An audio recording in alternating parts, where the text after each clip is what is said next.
இந்த 2 ஃபுட் ஐட்டம்ஸ்ல உங்களுக்கு என்ன பிடிக்கும்? ChatGPT ரேண்டமா கொடுத்துருக்கு biryani or chicken fried rice. யோசிக்கவே வேணாம், பிரியாணி தான். அது கூட இருக்க தயிர் வெங்காயம் எனக்கு ரொம்பவே பிடிக்கும். கேவலமான பிரியாணி இருந்தா கூட தயிர் வெங்காயம் தான் அடிச்சு நாக் அவுட் பண்ணிடுவேன். பானிபூரி ஆர் மசாலா பூரி எனக்கு ரெண்டுமே பிடிக்கும். பட் பானிபூரி கொஞ்சம் காரமா இருக்கும். அது இல்லாம ரெண்டுமே ஒரே பிரைஸ் தான். நான் மசாலா பூரி தான் அதிகமாக சாப்பிடுவேன். பரோட்டா ஆர் சப்பாத்தி எனக்கு பரோட்டாவும் பிடிக்கும். அங்கே இருக்க சால்னா தான் அல்டிமேட். பட் நான் சப்பாத்தி தான் ப்ரிஃபர் பண்ணுவேன். லஸ்ஸி ஆர் ஜிகர்தண்டா இதுல ஆப்ஷனே இல்லை. என்ன மாதிரி ஒரு லஸ்ஸி அடிக்ட பார்க்கவே முடியாது. ஜூஸ் கடைக்கு போனாலே நான் லஸ்ஸி தான் ஆர்டர் பண்ணுவேன். ரீசெண்டாக கூட ஒரு சம்பவம் ஆச்சு. லஸ்ஸி ஆர்டர் பண்ணிட்டேன். பட் என்னோட அண்ணன் ஜிகர்தண்டா ஆர்டர் பண்ணதுனால நான் லஸ்ஸியை கேன்சல் பண்ணிட்டு ஜிகர்தண்டா வாங்கி குடிச்சேன். ரொம்ப கேவலமா இருந்துச்சு அந்த கடையில.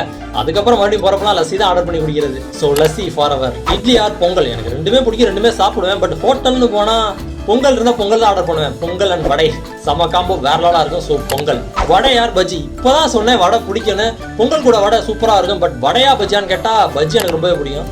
ChatGPT என்ன ஃபாலோ பண்றானா என்ன லஸ்ஸியும் ஜீர்ணண்டாவும் கொத்து விட்டா அப்புறம் வடையா பஜ்ஜியான்னு கொத்து விடுறான். ஃபாலோ பண்றியாடா பாடி சோடா. சமோசா ஆர் வெஜ் பஃப் இதுல எது உங்களுக்கு பிடிக்கும்னு லைக் பண்ணிட்டு கமெண்ட் பண்ணுங்க.